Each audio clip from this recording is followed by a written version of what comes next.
Hello friends, आज मैं आप सभी को techniques of evaluation for curricular activities में इवैल्यूएशन के अंतर्गत पूछे जाने वाले प्रश्नों के बारे में हम जानकारी साझा करेंगे। यदि हमारे द्वारा दी गई जानकारी आपके लिए लाभदायक है तो आप हमारे चैनल को लाइक एंड सब्सक्राइब कीजिए और हमारे बेल आइकन को प्रेस कीजिए, जिससे अन्य महत्वपूर्ण वीडियो आपको समय पर उपलब्ध हो सके। तो आइए हम प्रश्नों के प्रकार के बारे में जानते हैं कि प्रश्नों को हम किस प्रकार से इवैल्यूएशन में प्रयोग करते हैं। तो प्रश्नों का मुख्य जो उद्देश्य है बच्चों को अपने विचार, बात, अनुभव को व्यक्त करने के लिए उत्तेजित करना होता है। मूल्यांकन में हम अलग अलग प्रकार के प्रश्नों के प्रकार का उपयोग करते हैं। प्रत्येक प्रश्न का अपना प्रवृत्ति, प्रकार, उद्देश्य होता है। प्रश्नों के चौड़ाई के आधार पर हम इसे प्रत्यक्ष प्रश्न, अप्रत्यक्ष प्रश्न और अनुमानिक प्रश्न के रूप में बांटा गया है। मतलब कि डायरेक्ट क्वेश्चन, इनडायरेक्ट क्वेश्चंस और इन्फरेंशियल क्वेश्चन के रूप में हम इसको इवैल्यूएशन के अंतर्गत जो प्रश्न पूछते हैं उसको हम ये बांटते हैं। अब यहाँ पर हम जानते हैं कि डायरेक्ट क्वेश्चन क्या है। तो डायरेक्ट क्वेश्चन प्रत्यक्ष के प्रश्नों का उत्तर अगर हम देखें तो यह जो है पाठ्य पुस्तक पर क्या होता है, आधारित होता है और यह पाठ्य पुस्तक से सीधा संबंध रखता है। इस प्रकार प्रश्नों का उत्तर विषय वस्तु या निर्धारित विषय के बिना प्रयत्न के द्वारा प्रश्नों का उत्तर दिया जाता है। मतलब कि यहाँ पर हम जो प्रश्न के जो जवाब है इसमें हमें कुछ ज़्यादा प्रयास करने की ज़रूरत नहीं होती है। हम उस प्रश्नों का जवाब प्रत्यक्ष तौर पर हम दे सकते हैं। यह जो प्रश्न है विषय वस्तु ज्ञान और समझाने में जो है संबंध रखता है। जैसे अगर हम इसको देखें तो वेयर, व्हाट, विच, कहाँ, क्या, कौन सा आदि जैसे जो प्रश्न में पूछे जाते हैं। विषय वस्तु के आधार पर हम इस प्रकार के भी प्रश्न पूछते हैं। मतलब कि इसके अलावा भी हम इस प्रकार के प्रश्नों का रूप दे सकते हैं। जैसे रिक्त स्थान की पूर्ति करो, मूल्यांकन करो, एक या दो शब्दों में उत्तर दो, वाक्य या पैराग्राफ में उत्तर दो, सही और गलत बताओ। तो इस प्रकार के भी हम प्रश्न का जो है समावेशन जो प्रश्नों में कर सकते हैं। अब हम यहाँ पर देखते हैं कि अप्रत्यक्ष प्रश्न जो इनडायरेक्ट क्वेश्चन है वो किस प्रकार के इवैल्यूएशन या मूल्यांकन में प्रयोग किए जाते हैं और इनका जो है स्वरूप क्या होता है। तो अप्रत्यक्ष प्रश्न का उत्तर विषय वस्तु या निर्धारित विषय के उत्तर से प्रत्यक्ष संबंध नहीं रखता है। मतलब कि जो भी हमारे पाठ्य पुस्तक में जो कंटेंट दिया गया है उसका जो है सीधा संबंध नहीं होता है। तो विषय वस्तु में जो दिया गया विषय के संबंध में जो जानकारी है वह जो है उत्तर से संबंध रखता है। तो अप्रत्यक्ष प्रश्न के उत्तर बच्चा भाववाचक, तुलना करना, व्याख्या करना आदि विषय वस्तु से संबंधित होता है।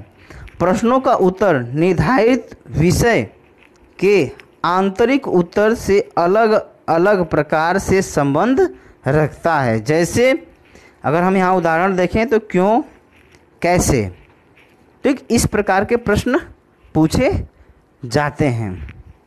अब हम तीसरा अगर हम प्रश्नों का हम प्रकार देखें तो ये तीसरा प्रश्नों का प्रकार है अनुमानिक प्रश्न, जिसको हम इनडायरेक्ट क्वेश्चन कहते हैं।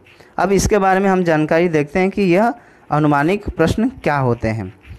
तो यहाँ कह रहे हैं कि इस प्रकार के जो प्रश्न है इनका जो उत्तर है यह इनडायरेक्ट रूप में या हम कह सकते हैं कि विस्तृत रूप में होता है। इस प्रकार के प्रश्नों का उत्तर हम बच्चों को तुलना तुलनात्मक रूप से देने के लिए कहते हैं, या बच्चे प्रश्नों का उत्तर तुलनात्मक भाववाचक के साथ अपने पूर्व अनुभव को निर्धारित विषय से जोड़कर वह उत्तर देते हैं। इस प्रकार के प्रश्नों में बच्चे अपने विचार को विस्तार और सोच के आधार पर प्रश्नों के उत्तर देते हैं, और इस प्रकार के प्रश्नों में जो है क्यों का प्रयोग किया जाता है। अब इसमें हम देखते हैं कि नॉलेज और लैंग्वेज बेस्ड जो इवैल्यूएशन क्या होता है। मतलब कि यहाँ पर भाषा और ज्ञान आधारित मूल्यांकन। तो भाषा पर जो आधारित मूल्यांकन के द्वारा छात्र के अंदर अक्षर विन्यास, शब्दावली तथा वाक्य की बनावट का विकास किया जाता है, जिससे छात्र अपने ज्ञान के आधार पर भाषा नियंत्रण एवं ग्रहण कर सके। छात्र भाषा के व्यवहारिक ज्ञान एवं समझने की शक्ति का विकास सही रूप से हो सके।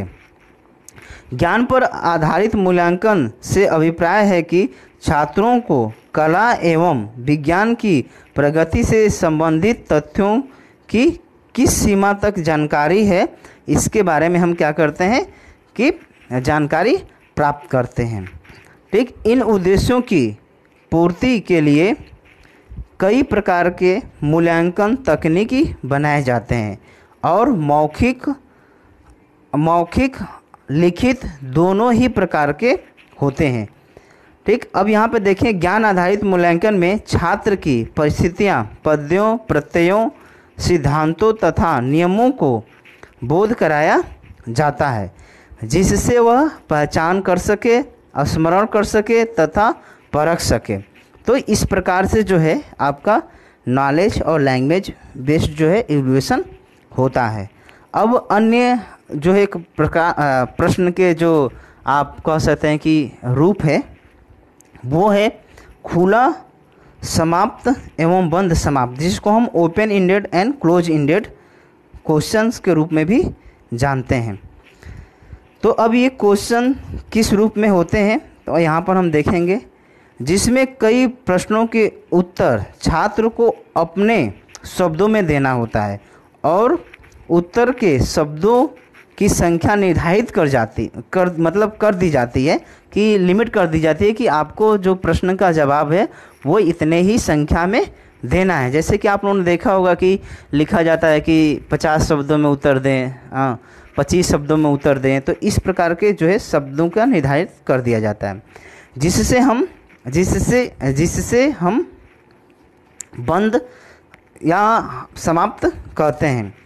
जो प्रश्न संभावना वाले होते हैं उनके उत्तर संभावित होते हैं, उसे खुला प्रश्न कहते हैं। मतलब कि ऐसे भी प्रश्न होते हैं जिनकी उत्तर हम लिमिट संख्या में नहीं दे सकते हैं, वो उनके जो जवाब होता है वो संभावित होता है, उसे हम ओपन इंडेड क्वेश्चंस कहते हैं। अगर हम यहाँ पे उदाहरण के तौर पे हम प्रश्नों के प्रकार भी देख सकते हैं कि क्लोज इंडेड क्या होता है। जैसे आप देख सकते हैं यहाँ पर रिक्त स्थान की पूर्ति, 1 या 2 शब्दों में उत्तर दें, सही और गलत का चुनाव करें। अगर हम खुला समाप्त देखें तो खुला समाप्त का जो है इस प्रकार के प्रश्न पूछे जाते हैं, जैसे कारण स्पष्ट करें, अंतर स्पष्ट करें और विस्तृत जानकारी दें।